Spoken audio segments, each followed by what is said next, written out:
Germany broadcasting, people of Britain, greetings from the Third Reich. This is the voice you have learned to fear. This is the voice of terror. Again we bring you disaster, crushing, humiliating disaster. It is folly to stand against the mighty wrath of the Führer. Do you need more testimony of his invincible might to bring you to your knees? Very well. Are you ready, operative number 7? This is the voice of terror. A secret airplane factory somewhere in England. Listen, the screams of the dying can still be heard. This is the voice of terror. Are you there, people of Britain, shivering in your cellars? Listen, operative 41. The fuse is lighted. Oil to fuel your navy, to feed your tanks. There it goes up in smoke by the millions of gallons. This is the voice of terror. Do you still believe that there are secrets unknown to the Führer? Listen. Tonight at 7:10, an important diplomat boarded a train at a little station outside Liverpool. Each split second is accounted for. The rails divide.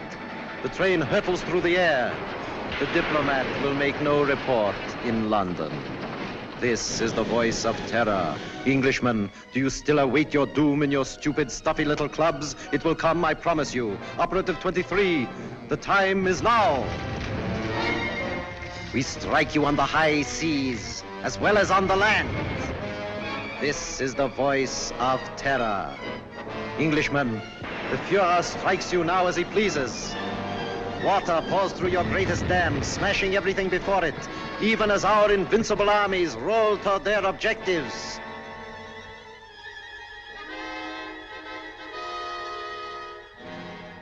Despite the effective work done by the Intelligence Inner Council, jailing fifth columnists and saboteurs, despite their efficiency in coordinating military strategy based on information of enemy movements, they seem unable to cope with the voice of terror. Already 6 military catastrophes have occurred.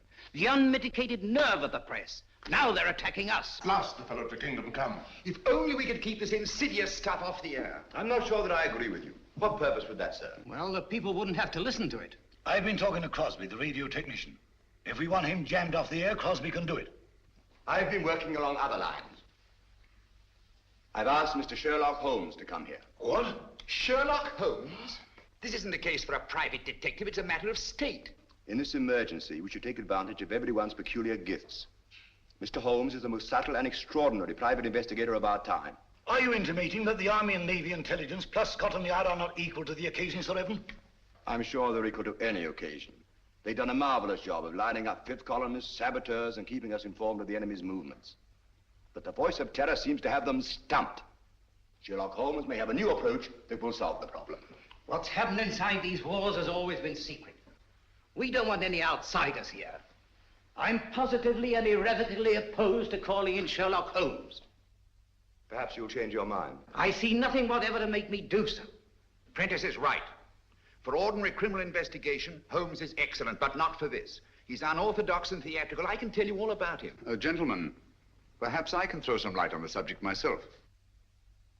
Holmes, how are you? So good of you to come. Good afternoon, Sir Evan. Your card opened all doors. Oh, Blouser! Oh, you've put on a little weight since you left school. You don't look any younger yourself, Dimples. How are you? Fine. Come in, won't you? You know these gentlemen? I think so. How do you do? I haven't had that pleasure. May I introduce my friend and associate, Dr. Watson? How do you do? I'm afraid I've arrived at an embarrassing moment. Not at all. This gentleman here. Admiral Sir John Prentice. Admiral Prentice objects most strongly to my being called in. How could you possibly infer that? From the carpet. Carpet? A man who rises from his chair and digs his heels sternly into the carpet is violently opposed to something, and the Admiral, being quite distressed by the criticisms of the press, would be most apt to resent my intrusion. Well, you've just arrived from Seven Oaks. Yes, of course. How on earth did you know that? Oh, pardon my mentioning it, but adhering to your left boot heel is a variety of clay known only in Seven Oaks. An amazing piece of deduction. Elementary, my dear Baron.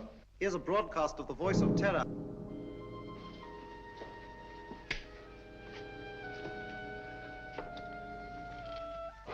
Greetings from the Third Reich. Are you listening, stout fellows across the channel? Are you listening, you little body of incompetent men known as the Inner Council? Today, a new thrill, a new proof of the invincibility of the Führer. Right now, a crack express train laden with British troops and nurses is speeding across England.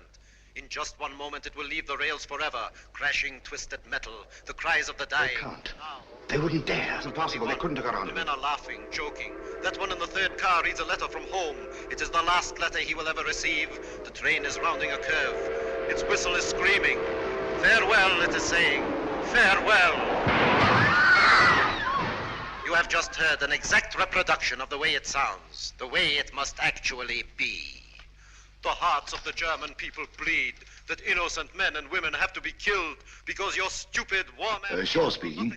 Have you any news of the Liverpool Express? Time and time again offered in peace. But if your blundering war cabinet cannot see that England is already lost, then it is our sacred German duty to prove it to them over and over and over until they are on their knees, begging, pleading, groveling for the exquisite mercy of our Führer. Each night, the voice of terror will announce... Shut it off. death blow, struck Stop the it. heart of England. Even as you listen, and you... I'm sorry. Do what you can, Holmes. This frightful thing has got to be stopped. His son was on that train.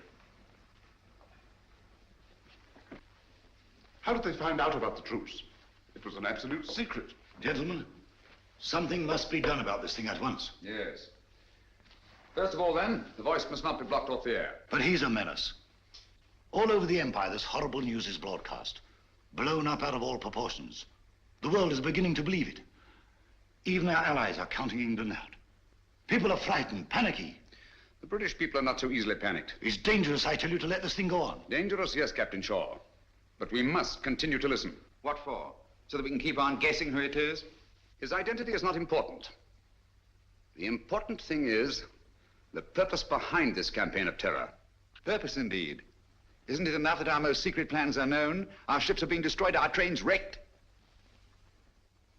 I'm convinced that these disasters are only a prelude, a smokescreen, to cover up a more diabolic plan.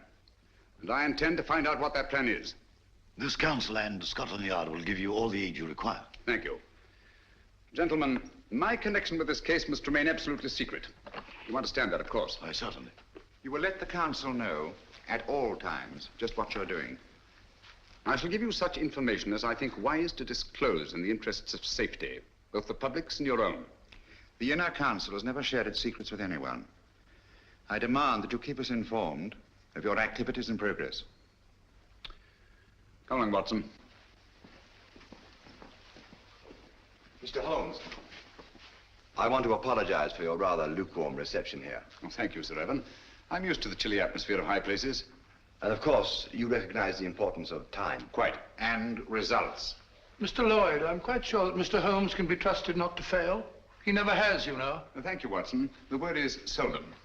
Goodbye, Sir Evan. Goodbye, sir. Goodbye, Barham. Goodbye, Watson. Oh, shall we walk for a bit or take a taxi? I'm afraid we have no choice. Huh? You know, Watson, I have a feeling that when we go out of that door, a girl will be waiting. A girl? What do you mean? A young lady whom neither of us has ever seen before will come forward to greet us. Holmes, now you're pulling my leg again.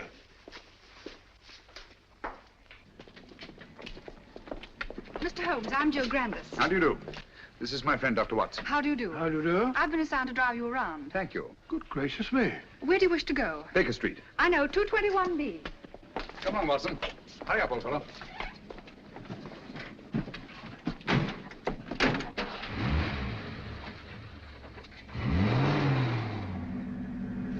Holmes, the girl waiting. What an extraordinary thing. Elementary, my dear Watson. No, it's an amazing deduction. How on earth did you arrive at it? Barham told me. Huh?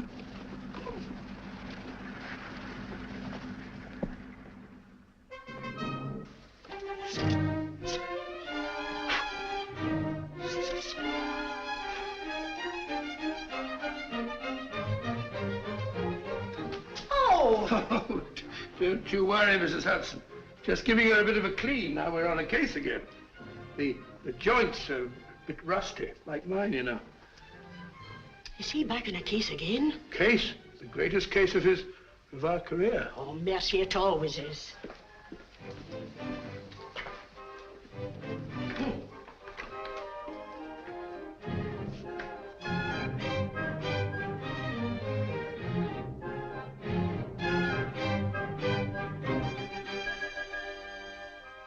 Holmes.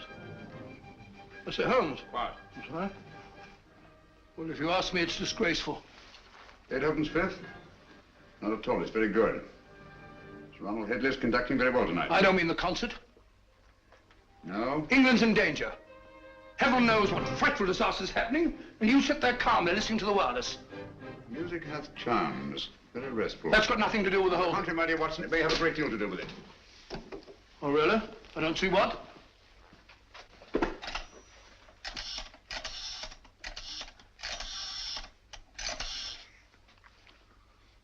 BBC request station, this is Sherlock Holmes. I understand you play recordings. Would you mind playing Beethoven's Fifth, conducted by Sir Ronald Headley? Thank you very much. But you just heard it. I like it. Oh?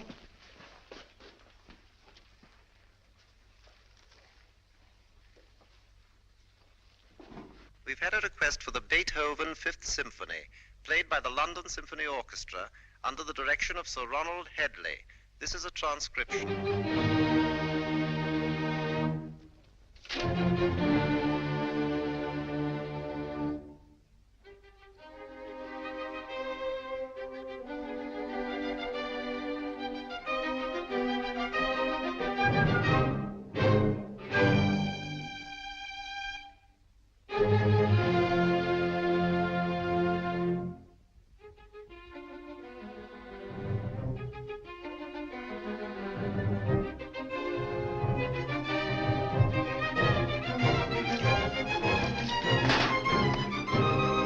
What's all that about?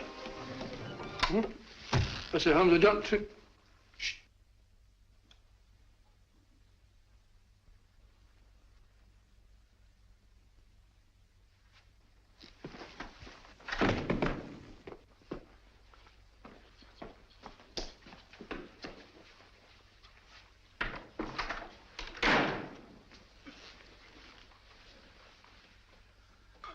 Mr. Holmes. Yes, Gavin?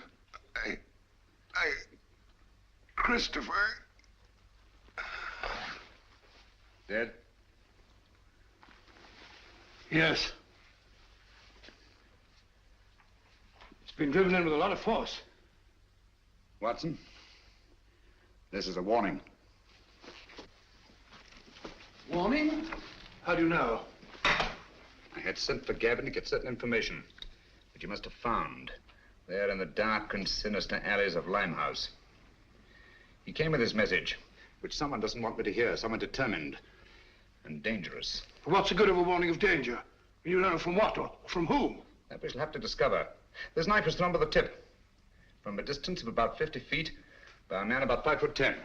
Steady, Holmes. Elementary. No fingerprints. But the distance and the man's height. The angle of entry and the force with which he penetrated the victim. But Holmes, what do you suppose he meant when he said Christopher? We must find out at once. Come on, Watson. Huh? Come in. Oh, Mr. Holmes, I saw a fella lurking about your steps and Blimey, he won't lurk no more. From the yard. Take care of it, Dobson. Very good, sir. How did it happen? Haven't time now. Get your coat on, Watson. We're going out. No. Holmes, you promised. Oh. Where are we going? Limehouse.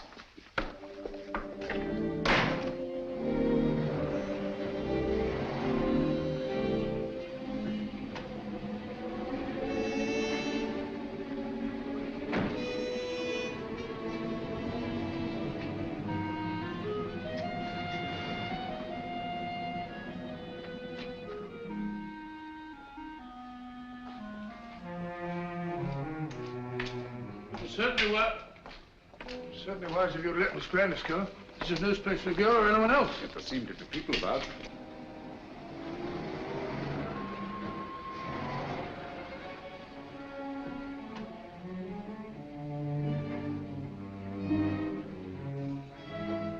Even Miss Grandis. If I'm not mistaken, she's keeping an eye on us. You're Mr. Sherlock Holmes, ain't you? Yes. I wouldn't come down here if I was you. This is Limehouse, and we don't fancy your sort of bloke in these parts. The fellow's absolutely right. Hadn't we better Quiet, be... Watson. This is still a free country. A man may walk where he pleases. And live to regret it. Live, yes. Regret it, I think not. Step back. Come on, Watson. Unfriendly, what? Speak a break.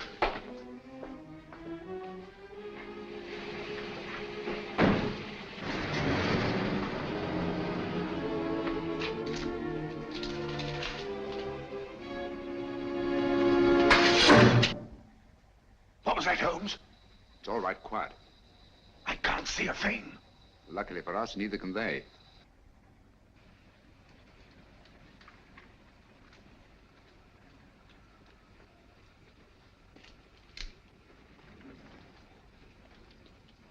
Apparently, the enemy has found out that we joined forces with the government. What makes you think that?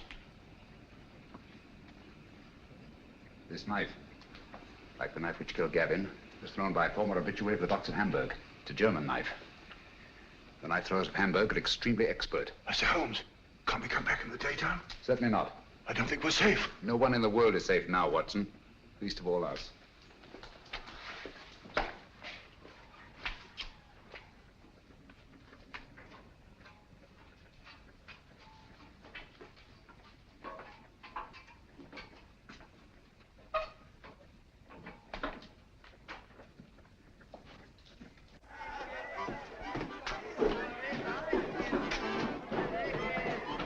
What is it? Not ready.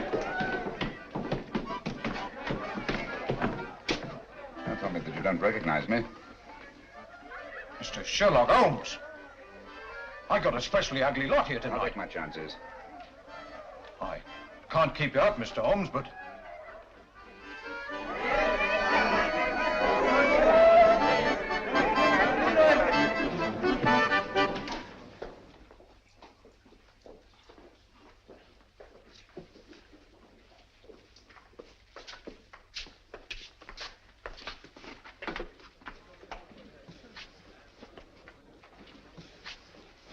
Where's the girl, Kitty? Gavin's sweetheart. His wife. Can you get her? It's urgent. Try. Holmes, I don't think I like this place much.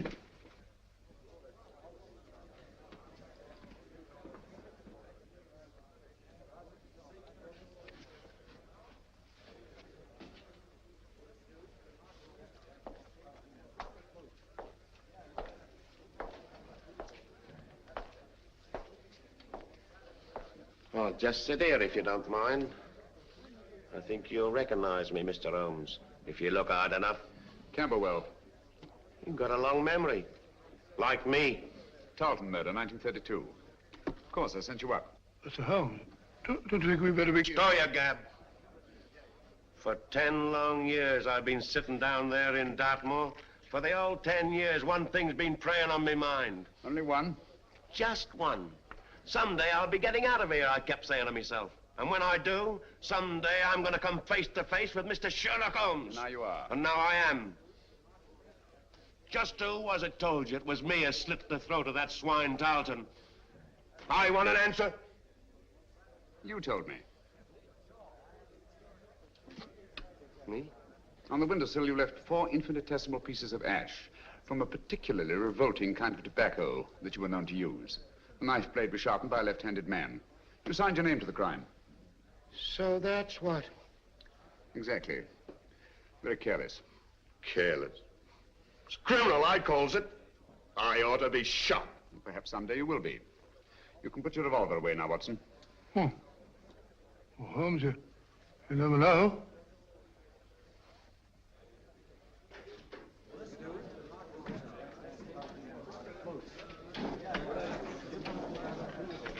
Where's Gavin? Sit down, Kitty. Where is he? You've got him into trouble. What have you done to him? Take it easy, Kitty. Gavin's dead. Dead? Oh, it ain't possible. Oh, I was with him only 2 hours ago. You're trying to frighten me. No, I'm not, Kitty. It's you. You killed him. I warned him to stay away from you. I knew you'd do him in. I had nothing to do with it, Kitty. Well, who did then? Who did? He was knifed on my doorstep.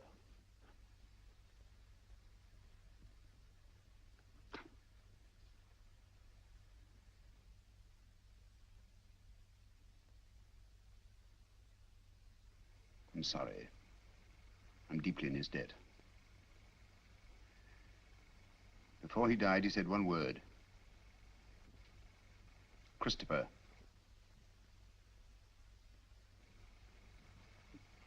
You know what it means? I've got to know. What's that to me? You want to avenge Gavin's death, don't you? I don't want nothing to do with it. Nor with you.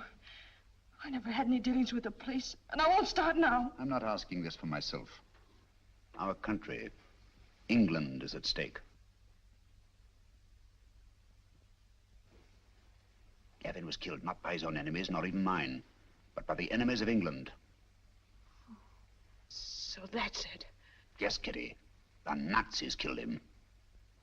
Help me to find out what Christopher means, and I promise the man who murdered Gavin shall pay for it. Think, Kitty. The cutthroats of the world menace us all.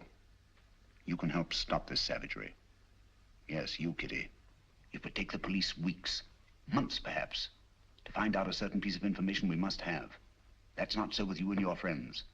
You know every nook and corner of London. Get them to help us. We need their help. Your friends will become an army. You understand? Secret, invisible, and mighty. And you will be at their head, Kitty. You will be their leader.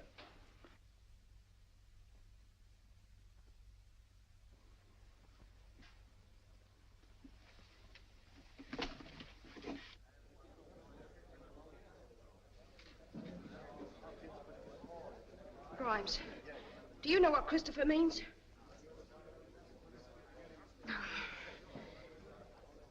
Dugan, do you know? Dugan, listen to me. I ain't got no time to listen to you, girlie. But you gotta listen. Someone killed Gavin. I don't know who, but you gotta help me find out. All right, don't help me then. Cut your own throats, that's what you're doing. Help me or help the Nazis? Sure, the Nazis killed Gavin. They might be your friends protecting them the way you are. Don't you know that all the crimes they commit are being blamed on you? Well, they are, and I hope you hang for them. You can have it. As for me, I'm British, and I'm proud of it. Nobody's gonna call me a Nazi and get away with it. Well, help me then. Tell me what Christopher means. Never heard of it. Well, don't anybody know? It's gotta mean something. Well, speak up if you know what it is. Let's have it. Don't mean a thing to me. You've been a creep in the corners all your life. You're gonna sneak away at the very sight of a man like this and show him what cowards you are? What are you afraid of? I'm not asking this for myself. England's at stake. You're England as much as anyone else's. Got no time to think about whose side we're on. There's only one side, England. No matter how high or how low we are. You, and you. We're all on the same team. We've all got the same goal. Victory! Now, what do you want to know? Spread out all over London. But find out what Christopher means. We'll find out. No fear about that. Thank you, Kitty.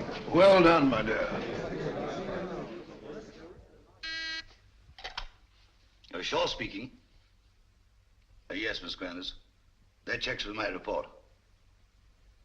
No, Miss Grandis. Sir Evan hasn't arrived yet. Yes, thank you. Miss Grandis reports that Holmes spent some time at the Air Ministry today. That checks with my information. Last night a murder and a session in Limehouse. I wonder what the fellow... He's here now. I don't think I need to report on my activities, gentlemen. You must be fairly well informed. We have our methods, Holmes. It only remains for you to show what's been accomplished. All in good time, Mr. Lloyd. Good evening, gentlemen. Good evening, Sir Evan. What's the matter? You look pale. Oh, it's nothing. Barham, your hand. Let's have a look at it, Barham. Oh, it's really nothing. Just an accident. What sort of an accident? Some fella took a shot at me, just as I was leaving the house. Took a shot at you? It's only a scratch. Ugly thing to happen. Have you any idea who it was? No, I haven't. He popped up out of the bushes, just as I was getting into my car. Fired once, then disappeared. What do you make of it, Watson? Bullet wound. Congratulations. This is a matter for the police. Oh, no, please. I can never identify him. Let's forget it. Captain Shaw.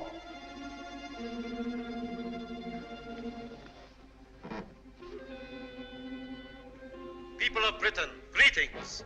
Is it shock you need? Very well. We Nazis can produce them till Britain's proud head is in the dust where it belongs.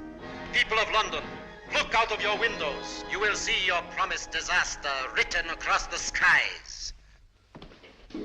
Lawford, turn out the lights, please. Look to the East India docks. Are you alert, number 20? Look, Britain, look, and wonder, and despair. We Nazis keep our promises. There's a terrible fire in the East End. Concentration of men and supplies. American bombers, tanks, gone. Destroyed utterly. The flames are mounting, higher and higher and higher. Now the glare must be visible even to the short-sighted leaders of your bewildered government. Mark well the towering fires. They consume your new planes from America, your meager store of tanks, your puny munitions, and your food. Planes that were your only defense against our all-powerful Luftwaffe. Tanks and munitions that you prayed would hold against the magnificent 50-ton German land monsters, which will soon be crashing through your very houses. Food. Desperately needed morsels you...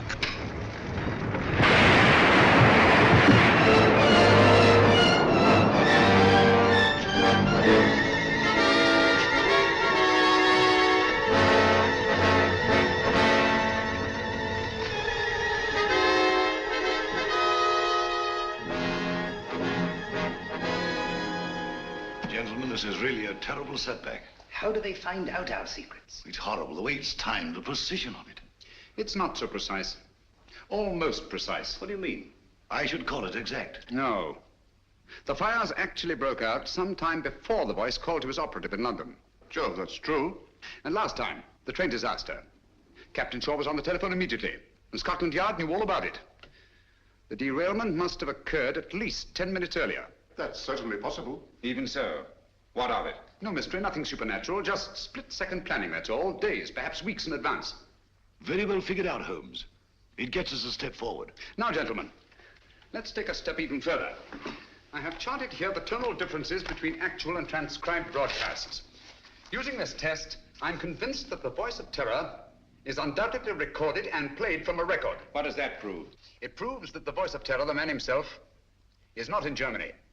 He's here, in England. Oh, that's impossible. What are you telling us, Holmes? It can't be.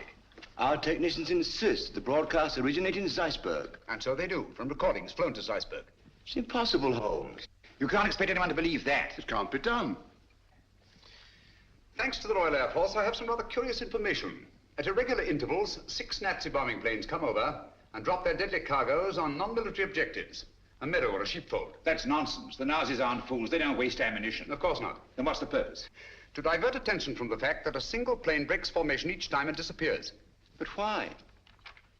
Gentlemen, that lone plane picks up plans, maps, secret military information, and the voice of terror's timed and recorded speech and flies them to Germany. I can hardly believe it. Sensational, if true. It's incredible. Fantastic. Mr. Holmes. Yes? There's a person outside asking... A lady? Ask her to come in. Excuse me, gentlemen.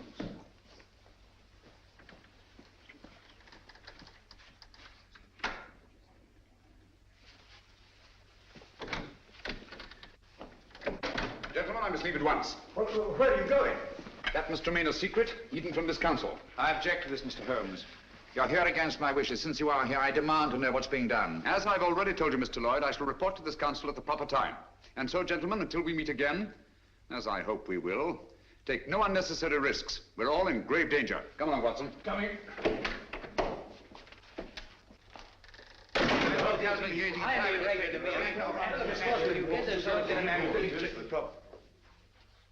Stay.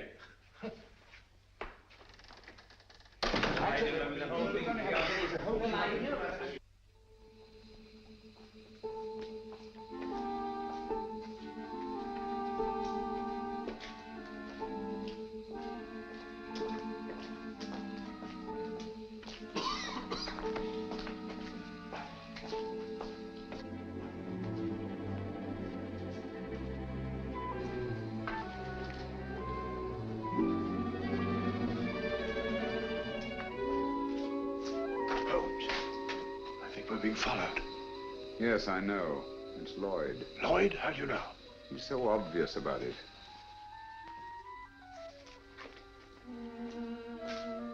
Good evening, Mr. Lloyd.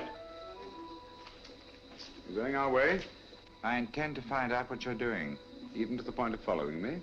This is our business, you know, as well as yours. All right. Come along.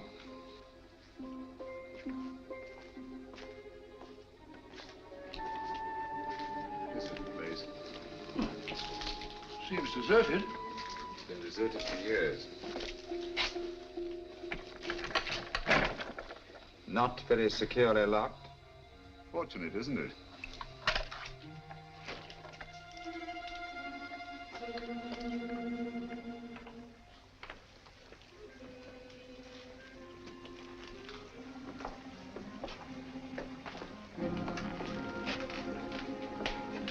Water. It's the river. This is part of the old Christopher docks. Never heard of them? Christopher? I say, Holmes, isn't that the word that Right, Gavin... Watson. Oh, sorry. They're almost forgotten. They were built before Victoria.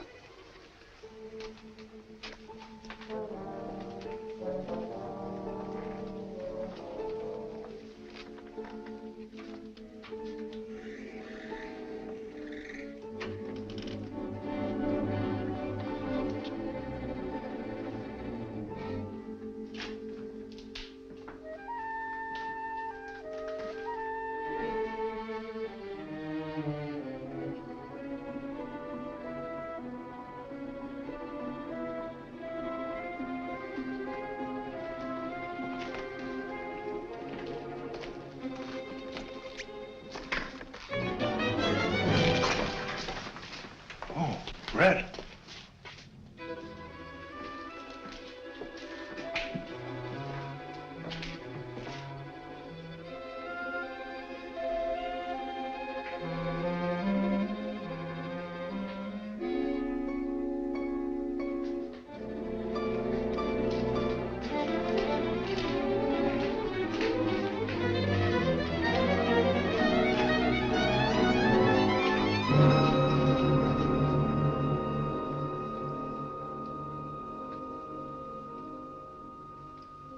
Good evening, gentlemen.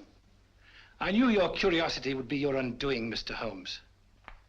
You were expecting me then? Yes. I had hoped that the entire council might have come. It would have been a pleasure to deal with all of them, quietly and effectively. Eventually, they all will be taken care of. However, Mr. Lloyd is quite a catch and will have to suffice for the moment. What do you intend to do with us?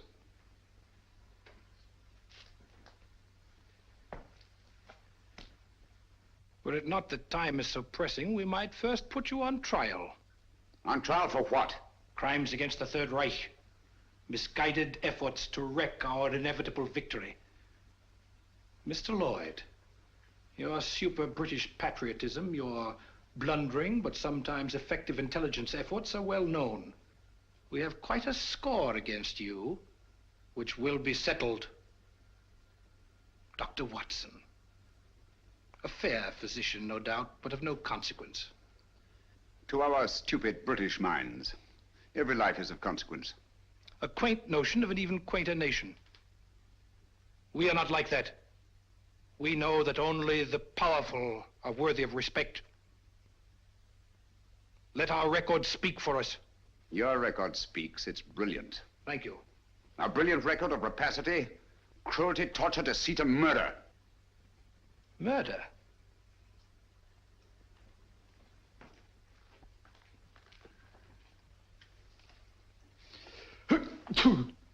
Gesundheit. Thank you. Cold? It is a little chilly in here. I'm sorry you're uncomfortable. My discomfort is of no consequence. Your false courage is not impressive, Mr. Holmes. Of course you realize that you and your friends are going to die? As all men must, sooner or later. Not later. Now.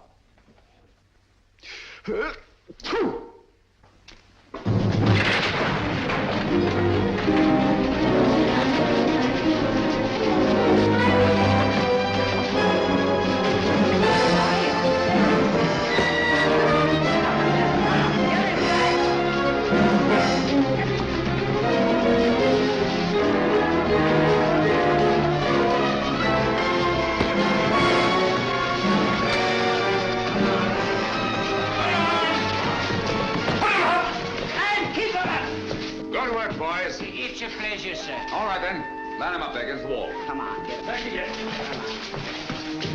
Come on, get back.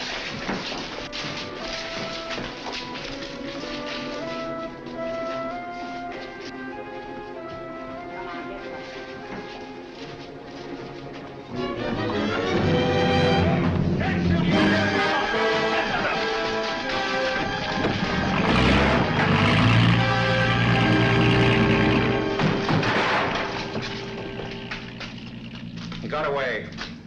Oh, most unfortunate. I blame myself severely. I should think you might, Holmes.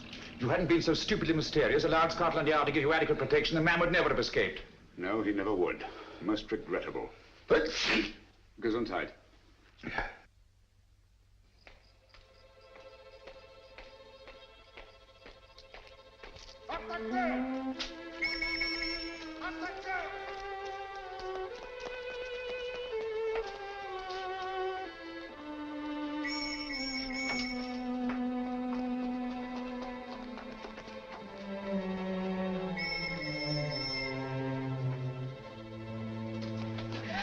Keep quiet.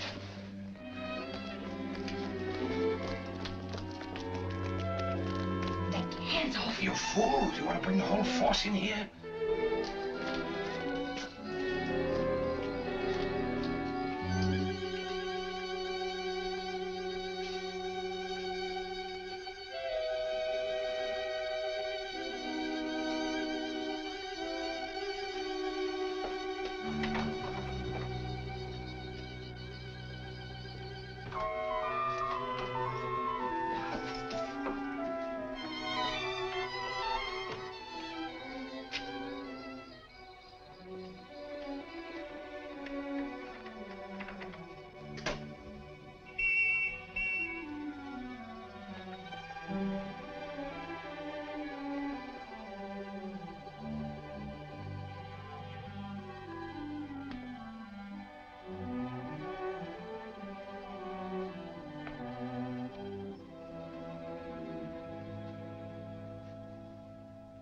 So that was it, eh? Quite a haul. It's mine.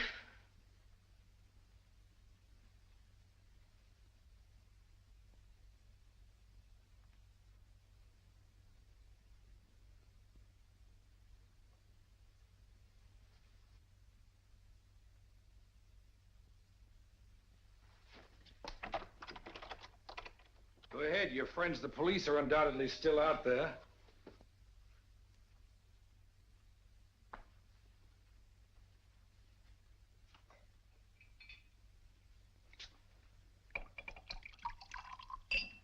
There isn't a better hideout in all London.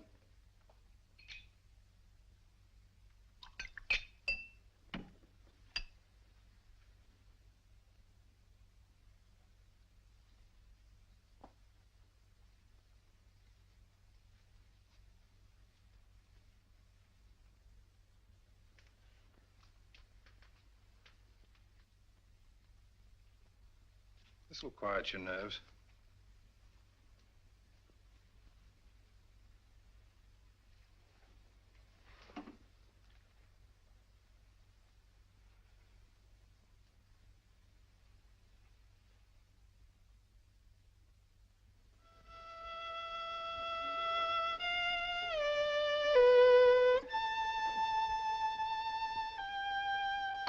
Your tea's got cold again. You've been playing that thing all the afternoon? Fiddling while Rome burns. Hello, what's this? General J. Lawford, KCB DSO, and Captain Roland Shaw, MC, who today narrowly escaped being struck by a falling wall in a bombed area. Lawford and Shaw by a falling... Holmes, you don't think that... It was not an accident. Good heavens. Holmes, that sinister-looking fellow, what's his name? Meade. If only he hadn't got away. Yes, difficult as it was, I managed to let him escape. You let him escape? But great Scott, man! He was about to kill us. He may even yet. I don't understand you, Holmes. It's my theory that this chap Meade is the arch criminal, that he's behind the whole thing. You're absolutely right, Watson. Except for one thing. Oh, I'm wrong. Have you observed that a highly secret military plan is thwarted by each of these disasters? Yes, I have. Now that you mention it. Watson, there's a leak. A leak? You mean in the council? But Holmes, that's impossible. Anything is possible until proved otherwise. See who are in the council. It's Lawford and Shaw. They're above suspicion. Their record proves that. Anyhow, they were attacked. Unsuccessfully. There's Prentice. Would he kill his own son? Doesn't seem likely. And yet the boy is dead. Barham, of course, brought you into the case.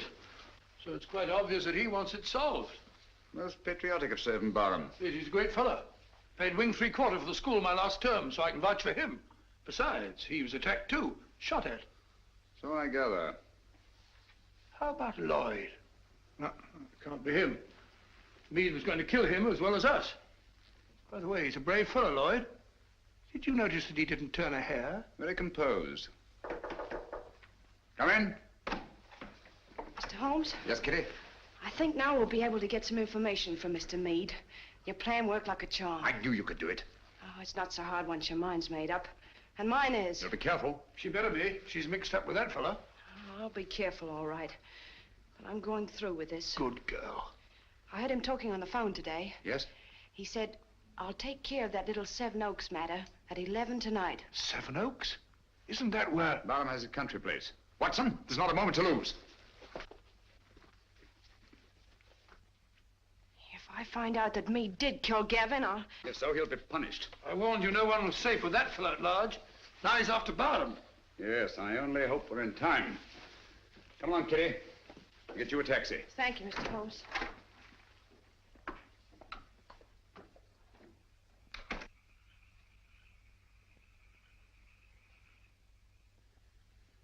You think you ought to go it alone, sir? Worrying about that escaped German agent, huh? He threatens to kill the entire council, sir. Calm, Smithson. Took bigger chances than this in the trenches. You've forgotten. I know, sir, but we were younger then. And there were no such thing as Nazis. I'm ready for him. I understand, sir.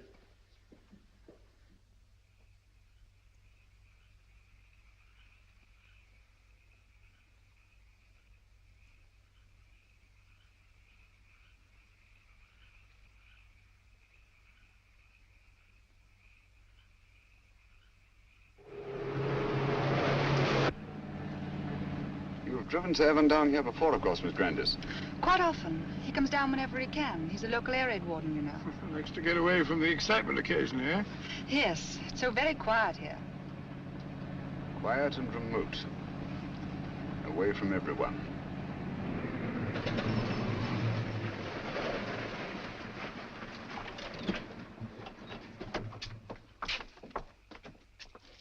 Yes?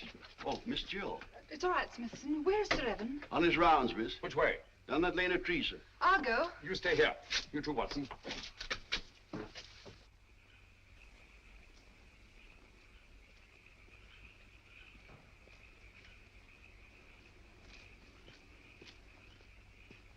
Hello there, Barham.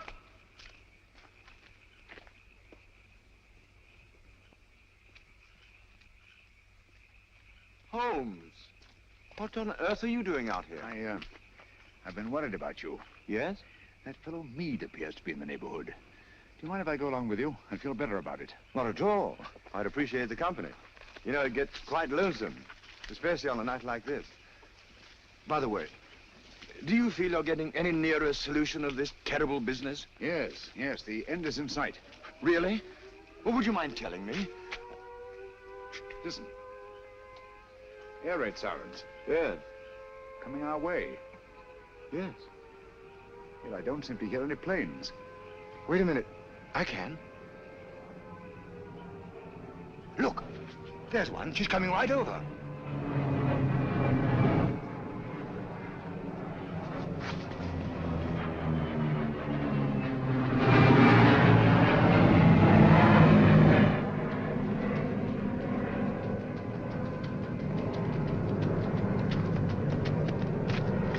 There she is. How's theirs? Theirs. Holmes, he's coming in for a landing.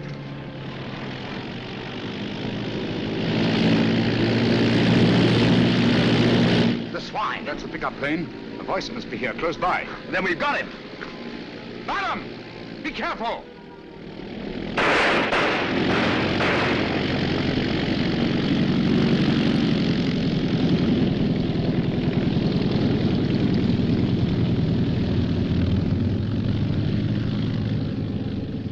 I can't understand you, Holmes. Why didn't you help me? We almost had him. You're too impatient, Barham. My patience is exhausted. This has got to stop.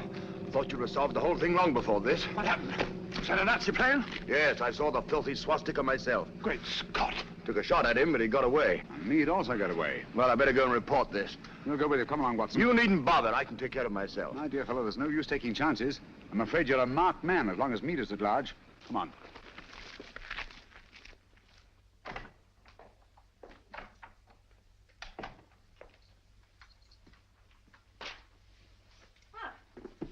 You're a fine one, leaving me alone half the night. You think I like it? I want to go out and have some fun. Don't bother me. Said you were going to let me work with you. Someday you'll come back and I won't be here. Where would you go? What's my business? Maybe you'll be waiting here next time and I won't come back. Don't talk like that. I'm sorry, Kitty. You seem sort of different lately. Anything the matter? Maybe the next time you see me, I'll be in a position of authority, of power. No longer hiding in the dark. Giving the orders, not taking them. What do you say to that?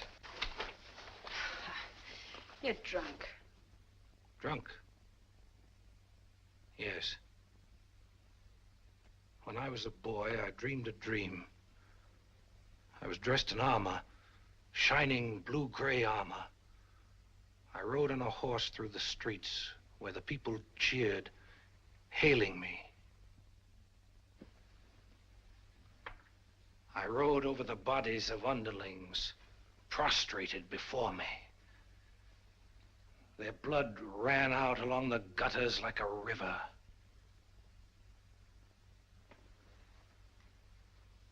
What if this was no dream? What if it was prophecy? What if all this comes to pass? Well, something must have happened to you. Yes, Kitty. Something that you're going to share with me. Get your coat. Hurry.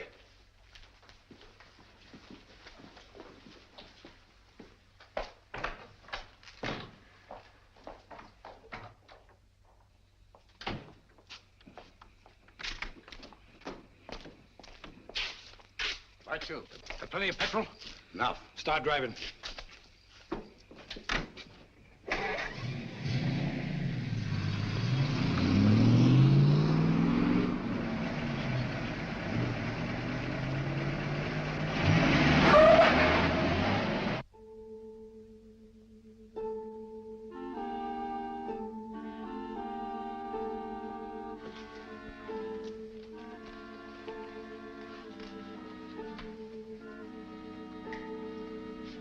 Where's Holmes? He'll be here, I'm sure. It's starting now.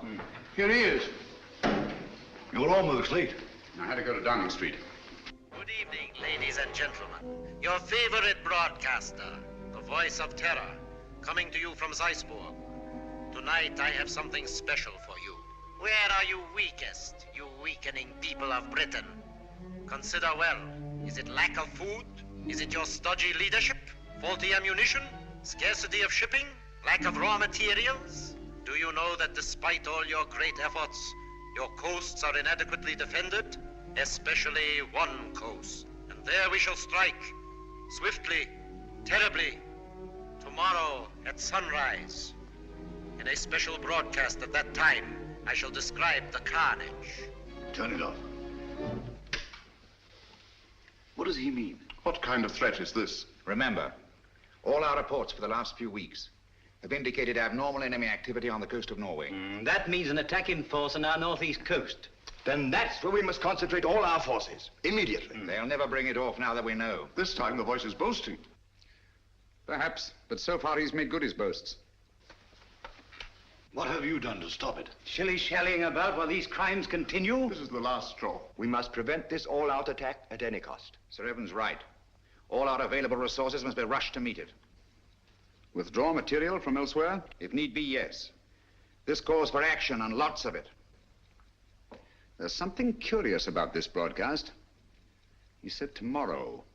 Always before it was now. I wonder what it means. There's no time for wonder at this point. Mr. Holmes, your methods have got us nowhere. The situation demanded action and got none. Mr. Lloyd, I think I know when action should be taken. Nevertheless, we take charge now. This is a crisis you can't hope to deal with. A man to see you, Mr. Holmes. Bring him in. Yes, sir. Mr. Holmes, sir. Last night I trailed Kitty and the fellow Mead. Yes? They went to a place near a bomb village on the coast, sir. North? No, sir, south. South? Why didn't you come sooner? Motor trouble, sir. Just got back. All right, it can't be helped. Stand by until we need you. What? So, it's on the southern coast the drama's to be played. The fox is out of his hole at last. Mead has led us to the voice of terror. Gentlemen, we must set out at once. Are you mad? What sort of a wild goose chase are you suggesting? It's ridiculous. It's time to put a stop to this. Barnum speaking. Yes, of course. We've been ordered to accompany Mr. Holmes.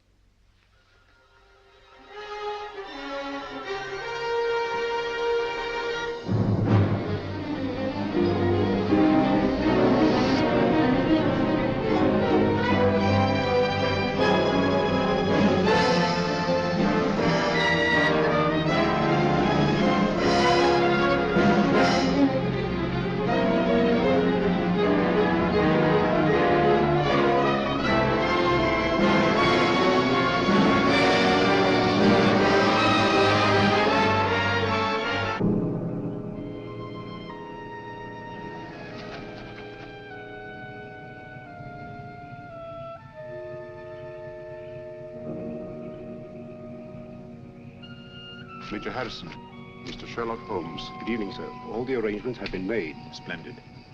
And that church up there? Yes, sir.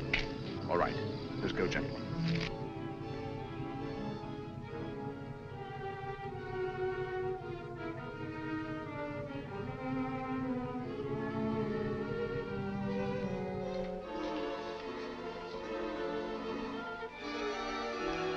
Von Bock seems to be delayed. He'll be here, never fear. You all understand your objectives.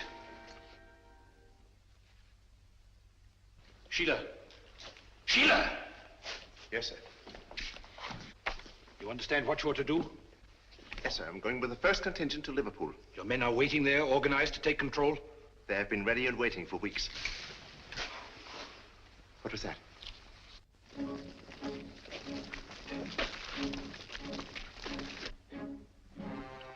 When the world is changing, it is natural to be on edge.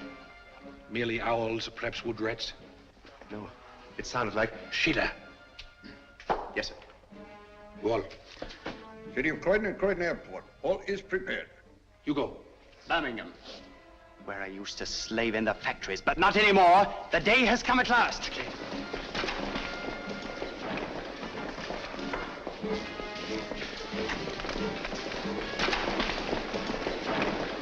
Line them up over there.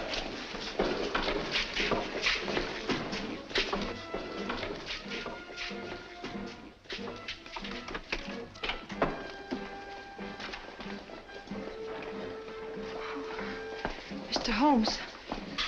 Oh, I was afraid you'd be too late. I'm glad you're safe, Kitty. Come along, sit down.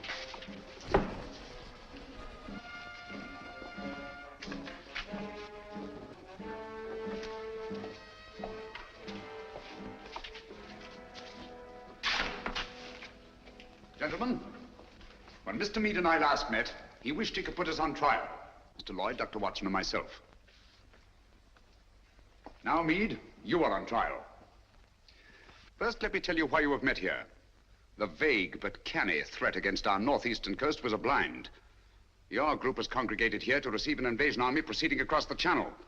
What? Invasion? All those men rushed for defense of the north? I can't believe it. It sounds impossible. Sit down for a moment. It seems absurd of me. At the head of this mighty force, the picked and chosen, the faithful were to proceed to various centers of our country and take up positions of authority.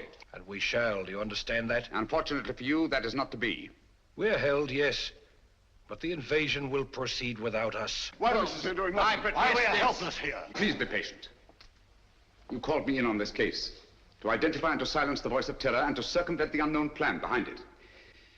That undertaking is still in progress. But we are rapidly drawing to a conclusion. Gentlemen, the voice of terror is here with you in this church. What? Are you referring to Meade? Why, who is it? Meade was my one sure connection with the voice of terror. At the warehouse, I allowed him to escape and assigned Kitty here to trail him. When I learned through Kitty's abduction that Meade had come down here to meet with a group of men, I asked myself why. Why a deserted fishing village on the Channel when Scotland was to be the next scene of disaster? And why was it necessary to withdraw great stores of ordnance and material for the protection of Scotland? It was a ruse, gentlemen, to leave this coast unprotected. A ruse devised by the voice of terror. I knew quite early, of course, that the voice was a member of your august body. You dare to insinuate that one of us... If this is meant to be humor, it's very ill-timed. German agents knew I was on the case the very night I was called in. How did they know this secret? One of your counsel informed them. There were attempts made on the lives of all of us. But the attempt made on the life of one of your members was entirely unsubstantiated, resting on his word alone. One member whom I went to the country ostensibly to protect, actually to surprise. This member fired on the Nazi pickup plane, not in rage as he pretended, but to warn and frighten it away. That was very clever of you, Sir Evan. Sir Evan? I can't believe it. Sir Evan couldn't be implicated in a thing like this. What's Sir Evan got to say? Let me congratulate you, Mr. Holmes. You admit this outrageous accusation? There's been treason before, but this is beyond belief. Treason is not involved. Sir Evan Barham is not Sir Evan Barham. What are you talking about? In March 1918, Lieutenant Evan Barham was a prisoner in a German prison camp. There, his amazing resemblance to a certain Heinrich von Bock, a brilliant young member of the German Secret Service, sealed young Barham's fate. One morning, he was taken out and shot, murdered in cold blood. Then this man is Heinrich von Bock, who has been masquerading in Barham's place for the past 24 years. You see, gentlemen, the Germans plan well in advance. It's incredible. How could a thing like this happen? Barham had no immediate family. The details of his private life were avidly studied by von Bock, who was 3 years at Oxford and had a perfect knowledge of the English language and English habits. So, with possibly the help of a little plastic surgery, Not forgetting the considerable resemblance to Barham in the first place, the deception was carried through. Very clever, Mr. Holmes. I must say, Holmes, this is positively amazing. What made you first suspect Barham? The real Sir Van Barham carried a scar from childhood. This one is about 20 years old. A detail, but significant. I can't believe it. It was Barham who insisted on your being brought into the case. A colossal piece of egocentric conceit. One to match your own, Mr. Sherlock Holmes. Of course I brought you into the case.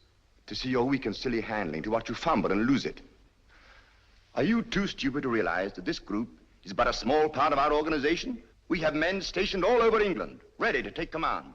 They never will. They were all taken exactly at dawn, just as you were. So now we are trapped, huh? No, gentlemen. It is you who are trapped. Listen. Even now our Messerschmitts are roaring overhead, the vanguard of the invasion. Why are they not routed? Where are our boasted anti-aircraft guns? They are silent. Our little ruse was entirely successful. The coast has been stripped of its defenses. Preserve your vaunted British vanity as best you may in this your hour of most humiliating defeat. You have not captured us, my friend. We have annihilated you. Do you really think us so blind that we would strip this coast of defenses because of a voice on a phonograph record? The Council was deliberately misinformed about moving the defense forces.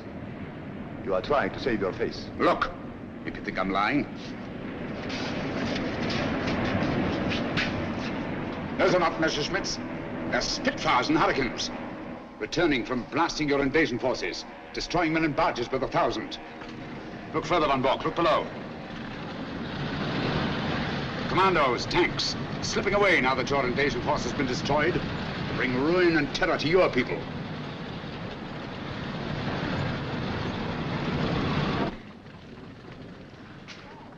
I wonder if there's anything on the wireless about this. The BBC. We are frightfully sorry to announce that a special broadcast of the Voice of Terror will have to be delayed indefinitely. A threat against our northern coasts, made only as a blind to cover the enemy's invasion plans, has not been fulfilled. Instead, our victorious planes have blasted invasion bases on the continent, destroying enormous stores of materiel and troops. More news of this triumphant victory tomorrow. At the same time, the scattered Nazi agents all over the Commonwealth have been unceremoniously clapped into prison. That is all.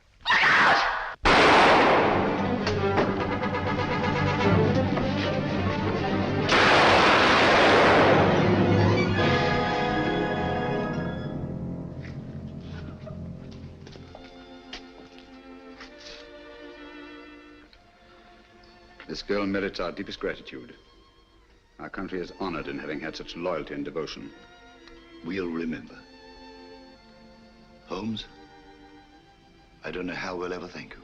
Don't try, it isn't necessary. I'll be with you in a minute, Holmes. I'll just see that she's taken care of.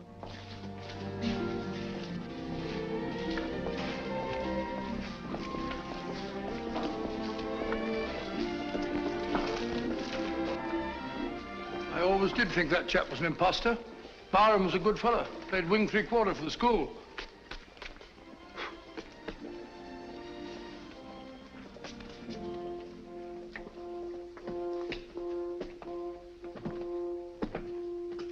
What a lovely morning, Holmes. There's an east wind coming, Watson. No, I don't think so. Looks like another warm day. Good old Watson. The one fixed point in a changing age. There's an east wind coming all the same. Such a wind has never blew on England yet. It will be cold and bitter, Watson. And a good many of us may wither before its blast. But it's God's own wind nonetheless. And a greener, better, stronger land will lie in the sunshine when the storm is cleared.